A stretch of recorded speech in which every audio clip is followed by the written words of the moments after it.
चलिए, तो ये बताओ एलिगेशन के सारे क्वेश्चन बना लिए या फिर नहीं बनाए? पहला जो आपका क्वेश्चन है वो यही है कि आपने एलिगेशन के सारे क्वेश्चन बना लिए या नहीं बनाए? बन गए या नहीं बने? कुछ रह गए, 2-3 नहीं हुए, कुछ बना लिए, बन गए सारे, कुछ डाउट है? तो चलो डिस्कस कर लेते हैं फटाफट, फिर एज पढ़ेंगे, है ना? तो प्लीज ये ना हो कि आप पूरी क्लास एलिगेशन में निकाल दें। तो मैं आपसे यही रिक्वेस्ट करूंगा कि मुझे अपने आप बोल दें कि भाई सर आप एज पढ़ा दो, कोई दिक्कत नहीं है, ठीक है ना? क्योंकि हम एज भी थोड़ा बहुत समझेंगे, आसान चैप्टर है लेकिन फिर भी हमें पढ़ना तो पड़ेगा ना एक बार। चलिए, तो स्टार्ट करें, ठीक है ना? हाँ, हो सकता है अनंत आंसर डिफरेंट आए, कोई दिक्कत नहीं है। तो कोई दूसरा क्वेश्चन है क्या?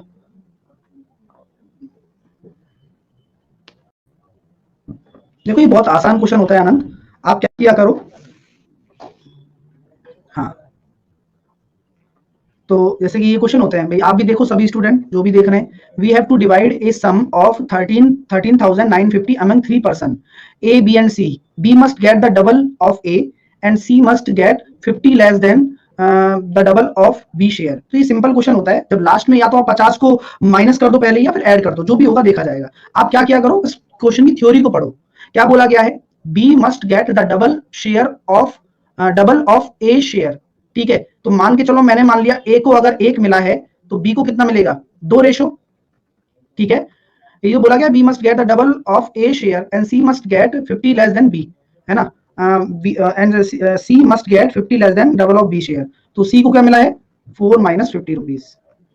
यही कहानी है, यही कहानी है ना भाई? बोलो। अब हम यही तो कह रहे हैं कि भैया ये तीनों रेशोज का समी तो उसके बराबर है, यानी कि क्या मैं ये कह सकता हूँ 7 रेशो बराबर 14,000, 1 रेशो बराबर 2,000। अब आप ये निकाल सकते हो, ए का शेयर कितना है? 2,000, बस। तो यहाँ पर माइनस लेस देन बोला है ना, लेस देन बोला है तो आप इसमें ऐड कर दिया करो 50 को, फिर बाकी रेशो अपने आप हो जाएगा। तो ये आसान था, कोई बड़ी बात नहीं होती है ना। सर इसे बता दो, एक क्वेश्चन बताने के बाद इसे बता दो, इसे बता दो करते हो, ठीक है? ये सारे क्वेश्चन बता रहा हूँ देव, ये वाला क्वेश्चन तो मैं बता ही दूंगा क्योंकि अभी मैं सॉल्व करवाऊंगा सारी चीजें, ठीक है? चलिए, नीलांजना आप अपना डाउट मुझे मेल कर देना, ठीक है? अब स्टार्ट करते हैं एलिगेशन। ये क्वेश्चन बहुत आसान था, जो क्वेश्चन आसान है वो हम आगे पढ़ते हैं, ठीक है? तो देखिए, किस अनुपात में किसी कॉफी की कीमत 2500 रुपए प्रति किलोग्राम होनी चाहिए और कॉफी पाउडर को 1500 रुपए प्रति किलोग्राम के साथ मिलाया जाना चाहिए ताकि मिश्रण की लागत 2500 रुपए प्रति किलोग्राम हो जाए? तो यहाँ पर जब भी आपसे आपको पूछा जाए तो सिंपल लॉजिक लगाना था इसमें, 2500 रुपए, 1500 रुपए और 2250। तो जो रेशो आ जाएगा भाई, किस रेशो में कॉफी पाउडर मिलाया गया, दो अलग अलग तरीके के। तो ठीक है, तो इसका आंसर 3:1 आ रहा होगा, आपने निकाल लिया होगा, वेरी गुड, ठीक है? अगला प्रश्न ये रहा, सेम कॉन्सेप्ट लगेगा इसमें। आसान क्वेश्चनों को बताने की कोई आवश्यकता नहीं होती, ये आपको करने होते हैं। 7.4 प्रति किलोग्राम गेहूं को अगर 6.4 रुपए प्रति किलोग्राम गेहूं के 35 किलोग्राम गेहूं के साथ कितनी मात्रा में मिलाया जाए? कभी भी देख लो, कभी भी एलिगेशन वाला क्वेश्चन होगा ना, हमेशा ये बोला जाएगा कि किस अनुपात में मिलाया जाए, तो जिससे कि 6.7 हो जाए। तो सेम कॉन्सेप्ट है, 7.4, 6.4, 6.7, ठीक है? तो ये आसानी से निकाल सकते हो। इसका आंसर कितना आ जाएगा भाई? ये आ जाएगा शायद अपना 0.7 और ये आ जाएगा अपना 0.3, यानी कि 3:7 आ रहा है। तो 7 रेशो बराबर अगर 35 किलोग्राम है ना, तो 1 रेशो बराबर 15 आ जाएगा यहाँ पे आंसर। 15 आ रहा है ना सबका? चलिए, अगला प्रश्न, इसको कैसे करते, ये क्वेश्चन मैं बता देता हूँ अच्छे से, ठीक है? चलिए, क्वेश्चन क्या कह रहा है, आराम से देखिएगा सब लोग। x रुपए प्रति किलोग्राम के 2 किलोग्राम चावल को 50 रुपए प्रति किलोग्राम के भाव के 6 किलोग्राम चावल के साथ मिलाने पर मिश्रित चावल 45 रुपए प्रति किलोग्राम हो जाती है। तो एलिगेशन में किस में लगाऊंगा, प्राइस में लगाऊंगा या फिर किस में लगाऊंगा? तो मैं ये कह सकता हूँ कि मुझे नहीं पता, मैंने मान लिया x रुपए प्रति किलोग्राम का मेरा चावल है, मैं प्राइस में लगा दूंगा, ठीक है? और एक 50 रुपए प्रति किलोग्राम वाला मेरा चावल है और उसको मैंने मिलाया तो 45 रुपए प्रति किलोग्राम वाले चावल में बेचा। अब आप देखो, चुपचाप देखिए, क्या मैं ये कह सकता हूं जो रेशो निकल कर आ रहा है, यहां से तो 5 आ रहा है, ये 5 क्या है, किसका रेशो होगा? क्वांटिटी का रेशो होगा, क्वांटिटी का रेशो होगा ना। तो x रुपए प्रति किलोग्राम वाले कितने किलोग्राम चावल मिलाए आपने? 2 किलोग्राम। यानी कि क्या मैं ये कह सकता हूं कि जो ये 5 रेशो है ये आपका 2 किलोग्राम के बराबर है? बोलो, 5 रेशो आपका 2 किलोग्राम के बराबर है, ठीक है? तो हमसे क्या बोला गया है यहाँ पर कि भैया यहाँ पर ऐसा हम क्या लिखें जिससे कि हमारा 6 किलोग्राम, है ना? तो 6 किलोग्राम हो जाए। तो अगर ये 6 किलोग्राम हो गया तो यहाँ क्या आएगा रेशो? बोलो बोलो बोलो, 2 रेशो बराबर 5 है, तो 6 किलोग्राम होने पर यहाँ 15 आना चाहिए। सिंपल लॉजिक है, सिंपल लॉजिक है। अब ये 15 कब आ सकता है? जब x क्या हो आपका 30 हो। तो बिल्कुल आपको कॉन्सेप्ट के थ्रू चलना है, गलती कभी नहीं होगी, कुछ नहीं करना, बस दिमाग लगाना था। ठीक है मेरे भाई, सब लोगों को समझ में आ गया है ना? समझ में आया भाई? जब दो रेशो आपका भाई, मैं क्योंकि मुझे ये रेशो पता था, क्या बताओ आप, ये रेशो मुझे पता था नहीं पता था, मुझे ये कॉम्बिनेशन पता था कि 5:2 किलोग्राम के बराबर होता है और ये 6 किलोग्राम है, तो ये 15 रेशो होगा, इसका मतलब ये 15 रेशो होगा, ऑब्वियस सी बात है। और ये 15 रेशो कब आया होगा? जब यहाँ 30 किलोग्राम होगा, तभी तो घट के आया होगा 15। तो ये ऐसे कॉन्सेप्ट से चलता है। नेक्स्ट क्वेश्चन की तरफ चल रहा हूँ, नेक्स्ट क्वेश्चन भी अच्छा है। हाँ फिर से बताना सर, 60 नहीं, क्या हुआ 60 नहीं? अरे क्यों होगा भाई 60 राजेश नेहरा? जब मैं आपसे पहले ही बोल चुका हूं कि हमेशा जो एलिगेशन लगता है, इसमें एक बार जो ऊपर से घटेगा ना, एक बार ये जो होगा ना, एक से तो बड़ा होगा और एक से छोटा होगा। इससे छोटा है तो ऑब्वियस ही बात है इससे बड़ा है, ठीक है? तो 30 ही तो होगा, कम ही तो होगा भाई, इन दोनों के बीच में होता है। यहां 60 लगा दोगे क्या? फिर इन दोनों के बीच में रहेगा क्या? 60 तो हो ही नहीं सकता ना। आगे चलते हैं, चलो टाइम वेस्ट मत करो यार, छोटी छोटी क्वेश्चंस पे आप क्वेश्चन करने की कोशिश किया करो। सर 15 कैसे आया, क्लियर नहीं हुआ? कैसे नहीं हुआ क्लियर? ये बताया मैंने 2 बार, दोबारा देखोगे तो अपने आप हो जाएगा।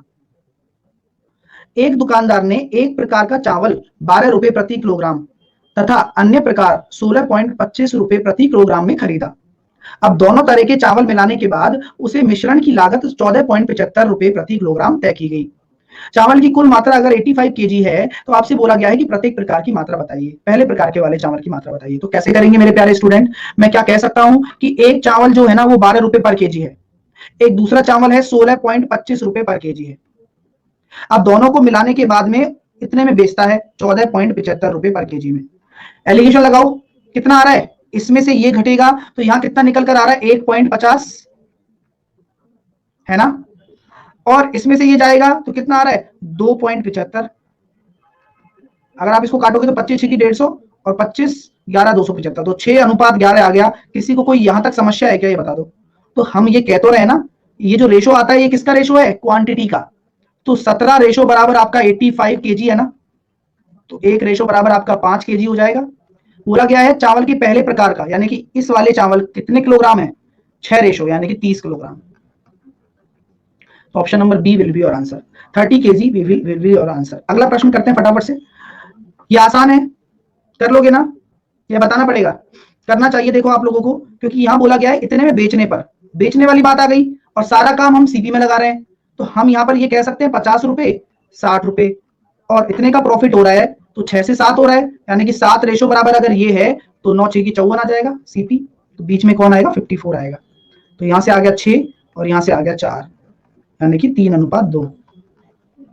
सॉल्व कर सकते हो क्योंकि ये 30 किलोग्राम है। तो आपसे क्या बोला गया है?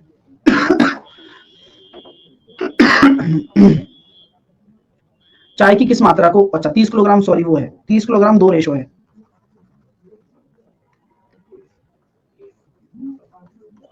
ये निकालना है तो 45 आ जाएगा। क्लियर है? चलिए नेक्स्ट बताओ। एक व्यक्ति ने चाय की 2 किस्में हैं, चाय की 2 किस्में हैं 40 रुपए प्रति किलोग्राम की और 70 रुपए प्रति किलोग्राम की। तो क्या किया, उन दोनों को मिला दिया और 55 रुपए प्रति किलोग्राम पर बेचा और 10 रुपए का 10% का लाभ हुआ। कैसे लगाएंगे? ये हो जाएगा भाई, हो जाएगा ये, ठीक है, वही वाला काम करना है। इसका आंसर आ जाएगा 2:1। अगला क्वेश्चन देखिए, ये भी कर लोगे। 25% लाभ, 25% का लाभ 2 प्रकार की मिश्रण 450 रुपए और बेचकर किया जाता है। एक प्रकार की चीनी की कीमत 60 रुपए प्रति किलोग्राम है।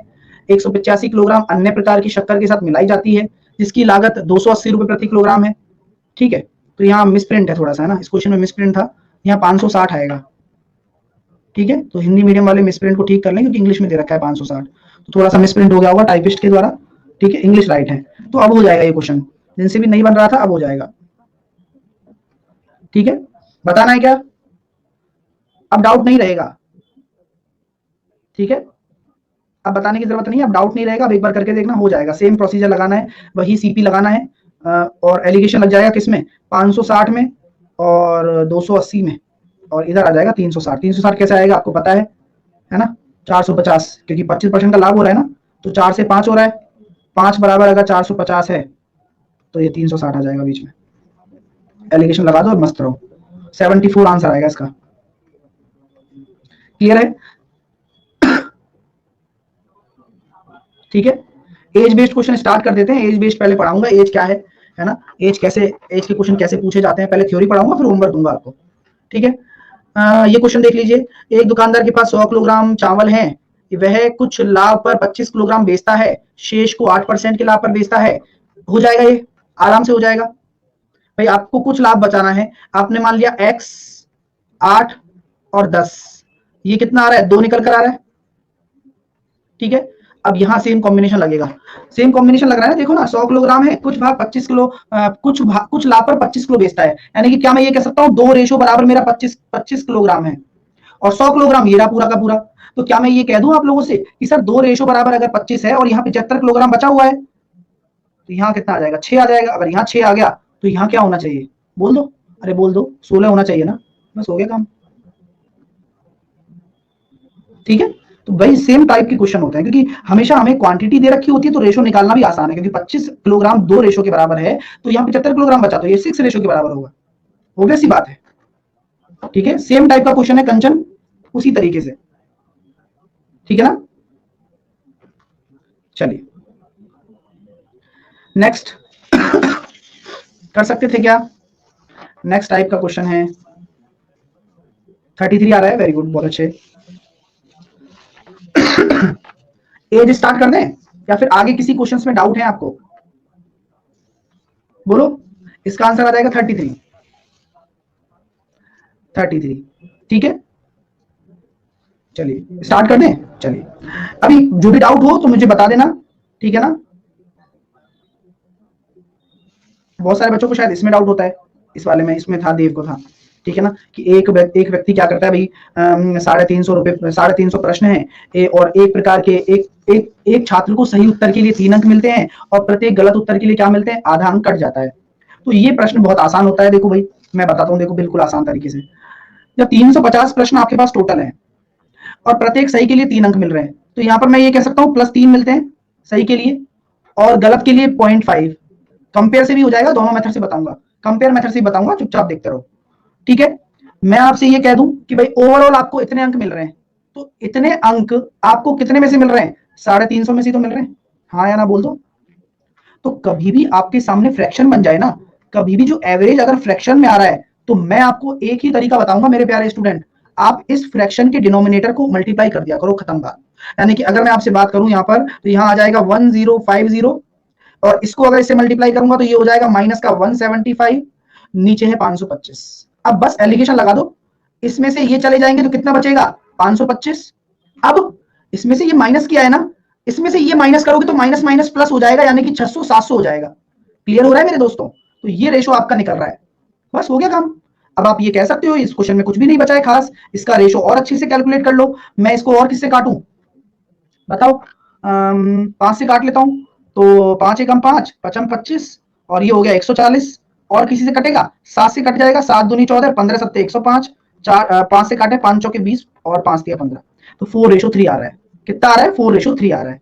यानी कि क्या मैं ये कह सकता हूं टोटल कितने प्रश्न थे, 350 थे ना, तो 7 रेशो बराबर अगर 350 है, क्वेश्चन है 1 रेशो बराबर 50 है, तो सही कितने हुए, ये रेशो उसका है और ये रेशो उसका है, गलत वालों का। अब हो गया काम, कहां करना है कुछ, आ गया होगा समझ में सबके, भाई देव क्लियर हो गया। चलिए अब और कोई क्वेश्चन, बाकी तो सब हो जाने चाहिए। चलिए ये एज के क्वेश्चन है ना, एज स्टार्ट हो चुका है यहाँ से अपना, शायद यहाँ से स्टार्ट हो चुका है, तो मैं गैप क्रिएट कर देता हूँ इनके बीच में। पॉपुलेशन वाला, ये वाला पॉपुलेशन वाला भी सेम है, कंपेयर मेथड से इसको हम कर सकते हैं आसानी से। ठीक है, क्योंकि मैंने क्या बोला था, कंपेयर मेथड तभी लगेगा जहां एलिगेशन लगेगा।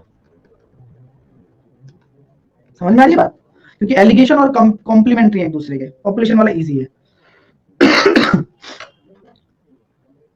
चलें आगे चलें, एज की बात कर लेते हैं थोड़ा सा। एज क्या है, कैसे हम एज को समझेंगे, किस तरह के क्वेश्चन एज में बनते हैं। सर इसके पहले वाला 60 पैसे करके था, वो वाला 60 पैसे करके ये वाला, तो ये भी कर लो, इसमें कौन सी अलग रॉकेट साइंस लग रही है। 41 रुपए है किसी के पास, ठीक है भाई साहब, किसी के पास क्या है, 41 रुपए है, 50 छात्रों में वितरित किए जाते हैं। आसान है, देखो करके देखा करो भाई, है ना। देखो मैं ये कह सकता हूं, मैं इसमें एलिगेशन ही लगाऊंगा जिससे कि आपको एलिगेशन क्लियर हो। प्रत्येक लड़के को 90 पैसे मिलेगा, प्रत्येक लड़की को 65 पैसा मिलेगा, और हर छात्र को क्या मिल रहा है, 41 रुपए। 50 छात्र हैं, तो मैंने क्या तरीका बताया था, मैंने तरीका यही तो बताया था कि 50 को आप इधर गुणा कर दो, तो यहाँ कितना हो जाएगा, कितना हो जाएगा भाई, 45, 4.5 आ रहा है, क्या आ रहा है एक बार देख लो, है ना। 100/2 हो गया ना, 45 तो आएगा भाई, 45 आएगा, और 50 को आप यहाँ गुणा कर दो, तो ये कितना हो जाएगा, 55, 25, 2, 30, 32.5, अब बीच में 41 लगा दो एलिगेशन, बस हो गया काम। 4 और इसमें से ये चले गए, तो अब यहाँ 40 में से आप 31.5 घटा दो, यानी कितना आ जाएगा, 8.5 आ रहा है, और कुछ 5 से कट जाएगा 17 बार, 5 से कट जाएगा 8 बार, 17:8 आ रहा है, तो बस हो गया काम। टोटल कितना, 50 छात्र थे ना, तो 25 रेशो बराबर 50, 1 रेशो बराबर 2, 17 रेशो बराबर, लड़कियां कितनी, 16 हो गई ना लड़कियां, 16, ठीक है, ठीक है। क्लियर है ना सर। 66 केजी वाला एक बार तुम ऐसे कर करके सारे पूछ लोगे, मतलब क्या निकलेगा, करके देखते नहीं हो। इसमें क्या है भाई, सबने कर लिया, तुम भी करो इसको। क्या है इसमें, अब आगे चलते हैं, एज पढ़ते हैं, चलो ठीक है, ये आसान क्वेश्चन है सारे के सारे। अब एज के लिए थोड़ी सी जानकारी प्राप्त करते हैं कि एज क्या है, कैसे हम डिटेल में इसको पढ़ेंगे। देखिएगा, एज, एज कहते हैं आयु को, और इस पे क्या होता है, मैक्सिमम लैंग्वेज बेस्ड क्वेश्चन बनता है। अब लैंग्वेज बेस्ड क्वेश्चन बनते हैं तो लैंग्वेज को समझना बहुत जरूरी है, ठीक है। अब मान के चलिए कुछ छोटे छोटे पॉइंट होते हैं दोस्तों, ठीक है। अब एज रेशो, आपको एज के क्वेश्चन किस टर्म में मिलेंगे, आपको तीन, मतलब बहुत अलग अलग टर्म में मिल सकते हैं आपको एज के क्वेश्चन, जैसे कि रेशो के रेस्पेक्ट में आपसे कोई क्वेश्चन पूछ सकता है, रेस्पेक्ट टू रेशो, रेशो के रेस्पेक्ट में पूछ सकता है, या फिर आपसे कोई इक्वेशन बनवाएगा, होता है ना, इक्वेशन बनवाओ, इक्वेशन लगवाओ, ठीक है। अब जहां रेशो लगता है वहां मैक्सिमम केसेस में हम लड़ाई कंसेप्ट लगाते हैं, लेकिन 100% नहीं, बात समझ लो, मैक्सिमम केसेस में हम लड़ाई कंसेप्ट लगा लेते हैं, लेकिन 100% में नहीं लगता, ध्यान रखना जो बात है, ठीक है। इक्वेशन में क्या होगा भैया, इक्वेशन में आपको क्या बनानी पड़ेगी, लैंग्वेज को पढ़ोगे, इक्वेशन बनाओगे, इक्वेशन को सॉल्व करोगे, आंसर आ जाएगा। बात समझ में आ रही है, यानी कि ये नहीं है कि हमेशा एक ही तरह का क्वेश्चन एज में आएगा, ऐसा नहीं होता है। एज में जो मैं टाइप बता रहा हूं इस टाइप के क्वेश्चन बनते हैं, ठीक है ना। चलिए, अब तीसरा क्या होता है सर, तीसरा आपका आता है मल्टीप्लीकेशन। मल्टीप्लीकेशन के रेस्पेक्ट में भी क्वेश्चन कई बार पूछे जा सकते हैं, यानी कि दो एज का मल्टीप्लीकेशन दे दिया, 3 एज का मल्टीप्लीकेशन दे दिया, तो ये हो जाएगा, ठीक है। अब बात समझना कि कभी भी हम जब एज कैलकुलेट करते हैं ना, तो आप हमेशा 3 काल में रहते हो, हमेशा कभी भी आयु की बात करते हैं तो 3 काल होते हैं। एक तो भैया देखो प्रेजेंट होता है, और इससे पीछे क्या हो जाएगा, अपने आप पास्ट हो जाएगा अपने आप ही, और इससे आगे क्या हो जाएगा, फ्यूचर हो जाएगा, ठीक है। कभी भी क्वेश्चन बोला जाए, कभी भी क्वेश्चन के द्वारा बोला जाए, अब से 5 साल बाद, अब से 6 साल बाद, तो कभी भी अब बोला जाए या आपसे बोला जाए बिफोर या आफ्टर, तो हमेशा जो प्रेजेंट होता है ना वो रेस्पेक्ट होता है, ध्यान रखना। यानी कि जैसे कि अगर मैं बात करूं, ये आपका क्या होता है, सापेक्ष होता है। जैसे कि मैं बात करूं आपसे कि 5 साल पहले, 5 साल पहले, 5 ईयर बिफोर मेरी एज कुछ थी, एक्स मान लो, और 10 साल बाद मेरी एज वाई हो गई।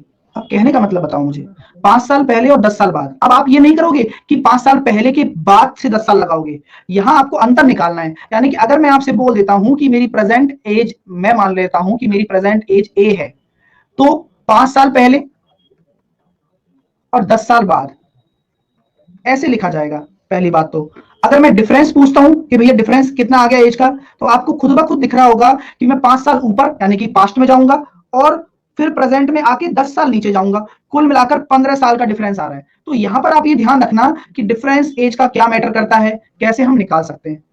अब अगर मैं आपसे बात करूं, ये एक ही क्वांटिटी, अगर मान के चलो ए और बी 2 लोग हैं, 2 भाई हैं, 2 बहन हैं, इनके बीच का मैं आपको डिफरेंस दे देता हूं। मैंने बोल दिया कि ए और बी के बीच का डिफरेंस 24 साल है, तो ध्यान रखना ये ऑलवेज सेम रहेगा, चाहे वो मर जाएं, चाहे वो जिंदा रहें, चाहे वो 50 साल बाद पूछें, ऑलवेज सेम रहता है किन्हीं 2 के बीच में डिफरेंस। दो के बीच, अब अकेले के बीच डिफरेंस तो अलग अलग होता रहता है ना, केवल दो के बीच अगर डिफरेंस की बात करें तो वो हमेशा सेम रहेगा। बात क्लियर है आपको? चलिए दो के बीच जो डिफरेंस है वो हमेशा सेम रहेगा। इक्वेशन बनती है जैसे कि 5 साल बाद मेरी आयु, यानी कि 5 साल बाद मेरी आयु, 5 साल बाद मेरी एज, 5 साल बाद मेरी एज 6 साल पहले मेरी एज का, 6 साल पहले मेरी एज का 3 गुना है। अब ये लैंग्वेज है, अब मुझे बताओ कि कैसे लिखोगे इसको। अब आपको कुछ बोला नहीं गया, 5 साल बाद बोला गया है, 6 साल पहले बोला गया है, लेकिन आपको प्रेजेंट मानना पड़ेगा। यानी कि अगर मैं आपसे बोलूं कि इसका क्या, इसको कैसे सॉल्व करेंगे, तो आपको एक्स मानना ही पड़ेगा, इक्वेशन बनानी पड़ेगी। यानी कि अगर मेरी एक्स मेरी प्रेजेंट एज है सर, तो 5 साल बाद मेरी एज क्या हो जाएगी, x+5 हो जाएगी ना। 6 साल पहले मेरी एज कितनी हो जाएगी, x-6। तो 6 साल पहले मेरी एज का 3 गुना है, यानी कि ये जो एज है इस वाली एज का 3 गुना है। और कॉमन सेंस भी लगा सकते हो। कॉमन सेंस कैसे लगाओगे भाई, ये तो कम ही होगा ना, और ये ज्यादा होगा। अब ज्यादा को अगर कम के बराबर करना है तो आपको 3 टाइम करना ही पड़ेगा कम को। सोचा करो हमेशा, इक्वेशन कभी भी गलत नहीं होगी जब आप ये तुलनात्मक तौर पर सोच लोगे। ठीक है, तो यहां से हम इसको सॉल्व कर सकते हैं। 3x-18 बराबर x+5। तो यहां से आ गया हमारे पास 2x बराबर 23, x बराबर आ गया 23/2, यानी कि उसकी प्रेजेंट एज अभी ये है बस। और ये सही भी आंसर, कोई दिक्कत नहीं। CHSL ये बता दीजिए कि CSL के लिए आपकी CHSL और ये वाली क्लास लेनी है। हाँ बस ये लेनी है वरुण, ये अर्थमेटिक है, वो एडवांस चल रहा है वहां पर। समझ में आ रहा है लैंग्वेज को कैसे पढ़ा जाता है, वो समझ में आ रहा है। और ये करना पड़ेगा, ये प्रैक्टिस से करना पड़ेगा। अब मेरी बात सुनो, कभी भी फ्रेम की बात मैं करता हूँ, यहाँ पर एक चीज चलती है फ्रेमिंग। अगर मैं आपसे बोल दूं कोई कहानी है, यानी कि एक स्टोरी है, अगर कोई स्टोरी आपसे बोला जाए 10 साल पहले मेरी आयु, 10 साल पहले मेरी एज, ऐसे बोल दिया जाए, और मेरी माता जी की एज, तो अब मुझे बताओ, चाहे आपसे माता जी की एज बोली नहीं गई है 10 साल पहले, लेकिन जब आपकी फ्रेम अगर स्टोरी 10 साल पहले चल रही है ना, तो अंडरस्टूड बात है कि आपको खुद की भी लेनी है 10 साल पहले और माता की भी 10 साल पहले लेनी है, क्योंकि जो रिलेशन निकलेगा वो 10 साल पहले के रेस्पेक्ट में निकलेगा। ध्यान रखना, मेरी बात समझ में आ गई होगी आपको, मुझे ऐसा पता है, क्योंकि फ्रेमिंग जो चल रही है हमारे क्वेश्चन की वो 10 साल पहले की कहानी में चल रही है। ठीक है, ठीक है ना, तो इस वजह से। तो अब जैसे कि मैं लिटिल बिट आपको क्वेश्चन करवाता हूँ, देखो जैसे जैसे कि क्वेश्चन करते हैं 1-2 क्वेश्चन कि कैसे कैसे क्वेश्चन बन जाते हैं इसमें। अगर बोले 5 साल बाद ए की एज बी से 3 टाइम हो रहा है, तो ए में 3 का मल्टीप्लाई करेंगे। अगर बोले कि 5 साल बाद ए की एज बी से 3 टाइम हो रहा है, बोला गया आपसे 5 साल बाद ए की एज, ये बना दिया। 5 साल बाद ए की एज बी से 3 टाइम हो रहा है, तो बी की भी 5 साल बाद करनी पड़ेगी। ठीक है ना, 3 टाइम हो रहा है, ऐसे लिखना है। समझ में आ रहा है, समझ में आया। 5 साल बाद ए की एज बी की 3 टाइम हो जाती है, तो अगर जब तक ये नहीं मेंशन किया गया है ना बी की प्रेजेंट एज का, तो आप 3 भी नहीं लिखोगे, आप b+5 ही लिखोगे। बराबर है, समझ में आ रही है बात। लैंग्वेज, लैंग्वेज का खेल है सारा, समझ में आ रही है ना। अगर ऐसा बोलता कि बी की प्रेजेंट एज का है तो 5 नहीं लिखते, लेकिन अगर ऐसा बोला गया है कि 5 साल बाद ए की आयु बी की आयु का 3 गुना है, तो बी की आयु मतलब 5 साल बाद की बात कर रहा है, उसी फ्रेम में जीवित है वो, 5 साल बाद के में। तो हमेशा क्वेश्चन की पकड़ पे रखना अपने आप को, तो अपने आप क्वेश्चन बन जाएंगे। ठीक है,